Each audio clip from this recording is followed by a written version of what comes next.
Good morning all of you. Welcome to Anjan TVR News. Gudibanda మండల కేంద్రంలో జయహో BC మహాసభ సమావేశ కార్యక్రమము.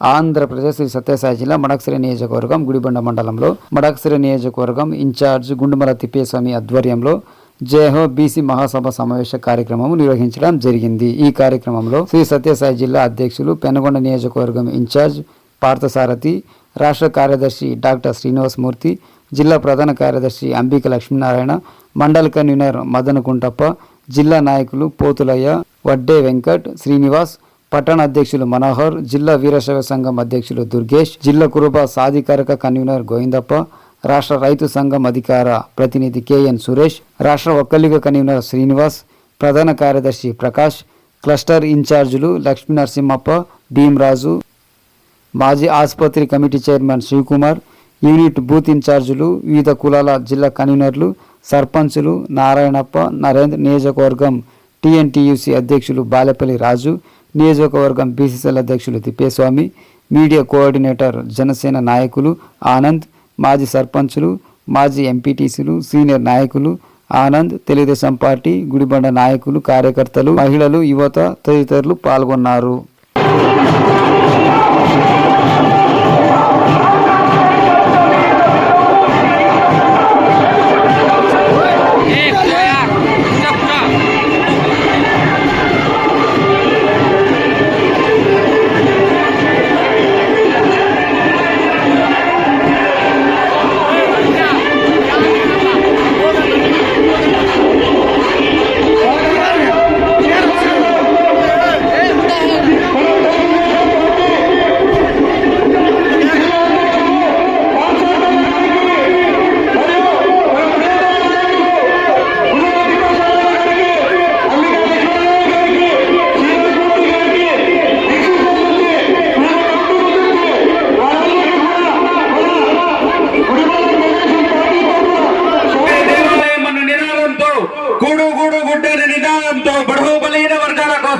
తెలుగుదేశం పార్టీని స్థాపిస్తే ఆ తెలుగుదేశం పార్టీ స్థాపించినప్పుడు ప్రతి ఒక్కరు కూడా బీసీలకి అవకాశం ఇచ్చి బీసీలకు ఆ రోజు రాజకీయ అవకాశాలు తక్కువగా ఉంటే అగ్రవర్ణాలు రాజ్యాలు వెళ్తున్న రోజుల్లో బీసీలను గద్దెనెక్కించిన పార్టీ ఏకైక పార్టీ ఏదైనా ఉంటే అది కేవలం తెలుగుదేశం పార్టీ అని చెప్పి మీ అందరికీ తెలియజేస్తున్నారు. దాదాపుగా 53 రోజులు జైలుకు పంపించారు. ఎవరు?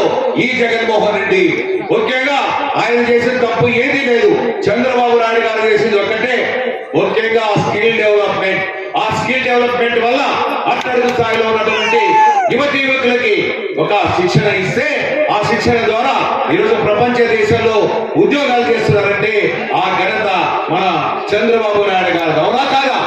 ఈ రోజు మన ప్రాంతాల్లో కూడా ఈ రోజు బెంగళూరు కానీ మెడ్రాస్ కానీ ఎక్కడ వరల్డ్ వైడ్ ఈ రోజు 68 దేశాల్లో మన విద్యార్థులు ఉద్యోగాలు చేస్తున్నారంటే దానికి కారణం చంద్రబాబు నాయుడు గారు. అవునా కాదా? అయితే కోర్టులో నిజం నిదానంగా వస్తారు. ఈ రోజు అక్షింతలు వేసే కోర్టులు కూడా ఎక్కడ ఎవిడెన్స్ లేవా దుర్మార్గుడు జగన్మోహన్ రెడ్డి అని ఈ రోజు వేలెత్తి చూపడం కూడా జరుగుతా ఉంది. కాబట్టి మనము కూడా ఆలోచన చేయవలసినటువంటి అవసరం ఉంది. దుర్మార్గమైనటువంటి పాలన. ఈ రోజు మీ ప్రాంతం ఏమైనా అభివృద్ధి చెందిందేమైనా? ఆ రోజు హంద్రీనీవా కెనాల్ ద్వారా మీకు అడకసిర ప్రాంతానికి అడకసిర చెరువు వరకు కూడా నీళ్లు తీసుకుని వచ్చాం. హంద్రీనీవా ఆగ మేఘాల మీద చంద్రబాబు నాయుడు గారి కాయ కష్టంతో గొల్లపల్లి రిజర్వాయర్ నుండి మీకు మొత్తం హిందూపూర్ మీదుగా ఇప్పుడు మీ ప్రాంతానికి నీళ్లు తీసుకురావాలని ఆగ మేఘాల మీద వడకసిర ప్రాంతాన్ని నీళ్ళిచ్చాం. మిగిలిపోయినటువంటి కెనాల్ కూడా పూర్తి చేయవలసిన అవసరం ఉండేది. కానీ ఈ దుర్మార్గుడు ఎక్కడ కూడా ఒక కట్టెడు మట్టి కూడా తీయలేదని సందర్భంగా తెలియజేస్తున్నాం. అందుకోసమే మన ప్రాంతం బాగుండాలంటే, మన ప్రాంతం అభివృద్ధి చెందాలంటే, మన ప్రాంతం సుభిక్షంగా ఉండాలంటే హంద్రీనీవా కెనాల్ పూర్తి చేయాల్సినటువంటి అవసరం ఉంది. అది పూర్తి కావాలంటే తెలుగుదేశం పార్టీ అధికారంలోకి రావాల్సినటువంటి ఆవశ్యకత ఉంది. ఈ ప్రాంతంలో అనంతపురం జిల్లాలో ఉమ్మడి జిల్లాలో 14 సీట్లు కాదు 12 సీట్లు ఆ రోజు 2014 ఎన్నికల్లో తెలుగుదేశం పార్టీని గెలిపించడం జరిగింది. అందుకోసమే మన నాయకుడు కూడా చంద్రబాబు నాయుడు గారు కూడా ఈ ప్రాంతం వెనకబడినటువంటి ప్రాంతం. ఈ ప్రాంతంలో వలసలు వెళుతా ఉన్నారు. కరువస్తే ఆ కరువచ్చినప్పుడు వలసలు వెళ్ళకూడదు అనేటువంటి ఒక ఉద్దేశంతో, ఒక సంకల్పంతో 13,000 కోట్ల రూపాయలతో కియా పరిశ్రమ తీసుకుని వచ్చాం. అవునా కాదా? కియా పరిశ్రమ వస్తే 50,000 ఉద్యోగాలు డైరెక్ట్ గా ఇండైరెక్ట్ గా వచ్చాయి. ఆ ఘనత చంద్రబాబు నాయుడు గారు. అవునా కాదా? అనుబంధ సంస్థలు కూడా 14 అనుబంధ సంస్థలు కనుక వచ్చిందంటే ఇంకొక 50,000 ఉద్యోగాలు వచ్చేది. ఈ ప్రాంతంలో కూడా కియాలో పనిచేస్తున్నారు లేదు ఉద్యోగాలు చేస్తున్నారు లేదు ఉద్యోగాలు చేస్తా ఉన్నారు. అందుకోసమే ఈ నరరూప రాక్షసుని ఏది సముద్రంలో పారేయాల్సినటువంటి అవసరం ఉంది. లేకపోతే మన ప్రాంతాల్లో మాట్లాడే హక్కు కోల్పోతాం. అదేవిధంగా ఈ ప్రభుత్వం వచ్చిన తర్వాత చూశారు మీరు, అందరి మీద కేసులు, ఏదేది 307 బయటకు వస్తే కేసులు, మాట్లాడితే కేసులు, మీటింగ్లు పెడితే కేసులు, ప్రశ్నిస్తే కేసులు, ఇలాంటివి ఎన్నో దుర్మార్గమైనటువంటి పనులు ఈ ప్రాంతంలోనే కాదు రాష్ట్ర వ్యాప్తంగా కూడా చేశారు. అందుకోసమే ప్రజానీకమంతా కూడా ఈ రోజు ఎదురు తిరుగుతా ఉన్నారు.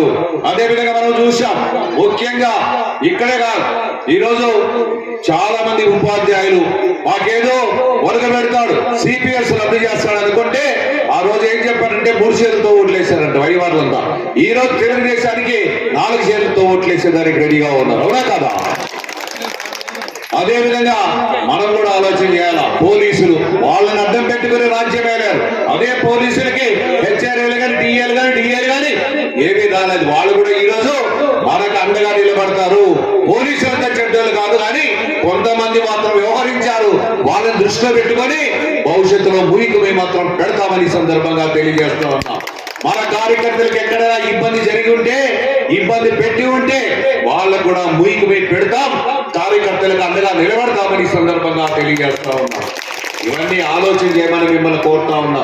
అదేవిధంగా మన యువ నాయకుడు యువగలం కూడా దాదాపుగా విశాఖపట్నం వరకు కూడా, ఇది కుప్పం నుండి విశాఖపట్నం వరకు కూడా పాదయాత్ర చేయడం, అదేవిధంగా ప్రజా సమస్యలన్నీ కూడా అవగాహన ఆలోచన చేసుకోవడం, భవిష్యత్తులో తెలుగుదేశం అధికారంలోకి వచ్చిన తర్వాత అవన్నీ కూడా ఇంప్లిమెంట్ చేయాలనేటువంటి ఉద్దేశంతో ఆ యువగలం పాదయాత్ర సాగింది. మనకు కూడా ఒక రాబో రోజుల్లో మన కథానాయకుడు, యువ నాయకుడు, మనకి భవిష్యత్ ఆశా కిరణం మన నారా లోకేష్ బాబు గారు కూడా మనందరికీ అండగా ఉంటాడు. అందుకోసమే భవిష్యత్తులో ఈ రాష్ట్రం బాగుపడాలంటే, మన ప్రాంతాలు అభివృద్ధి చెందాలంటే తెలుగుదేశం అధికారంలోకి రావాలి. ఈ రోజు మనం చూస్తాము, గ్రామీణ ప్రాంతాల్లో ఏమైనా రోడ్లు వేశారా? మనం వేసిన రోడ్లే తప్ప వీళ్ళు ఏమైనా రోడ్లు వేశారా?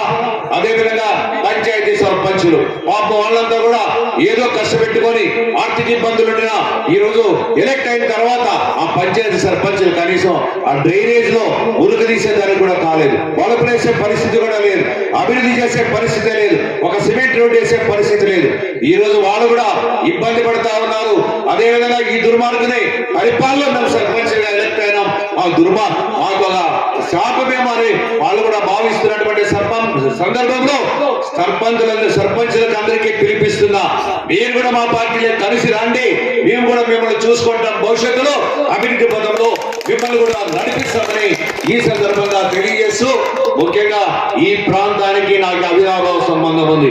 నేను జిల్లా పరిషత్ చైర్మన్ గా, ఎంపీగా కూడా ఈ ప్రాంతంలో ఒక అభిమానంతో ఈ ప్రాంతాన్ని అభివృద్ధి చేసే దాంట్లో కూడా నా పాత్ర కూడా కొంతమేరకు ఉందని ఈ సందర్భంగా తెలియజేస్తా ఉన్నా. ఏది ఏమైనా మన తెలుగుదేశం పార్టీ అభ్యర్థుల్ని గెలిపించాల్సినటువంటి బాధ్యత మీ అందరి మీద ఉంది, మీ నాయకుడి మీద ఉంది. అదే విధంగా మీరు ఎంతో అభిమానం కల్పించారు, మీరు ఏదేదో కోరికలు కోరారు, అది మన నాయకుడు తీర్చాల్సినటువంటి బాధ్యత మన నాయకుడి మీద చంద్రబాబు నాయుడు గారి మీద ఉంది. కాబట్టి ఆయన కూడా తప్పనిసరిగా మీరు ఏది కోరుకుంటారో అవన్నీ ఇస్తారని మేము కూడా ఆశిస్తా ఉన్నాం. తప్పనిసరిగా మంచి జరగాలని కోరుతా ఉన్నాం. ఏది ఏమైనా రేపు భవిష్యత్తులో తెలుగుదేశం పార్టీ అభ్యర్థులకి, ముఖ్యంగా శాసనసభ కానీ పార్లమెంట్ కి పోటీ చేసినప్పుడు మీ యొక్క ఆశీస్సులు ఇవ్వాలని ఈ సందర్భంగా కోరుకుంటూ, నాకు కూడా హిందూ తెలుగులో దాదాపు 25 మంది మీద కేసులు బనాయించారు. రేపు కోర్టులో ఆర్గ్యుమెంట్ ఉంది కాబట్టి ఆ కార్యక్రమానికి కూడా వెళ్లాల్సినటువంటి అవసరం ఉంది. కాబట్టి తప్పకుండా భవిష్యత్తులో మీ దగ్గర కూడా ఇంకా సమయం వెచ్చించేదానికి నేను కూడా కృషి చేస్తాను. తప్పకుండా మీ ప్రాంతానికి అండగా ఉంటామని ఈ సందర్భంగా తెలియజేసుకుంటూ ఈ అవకాశం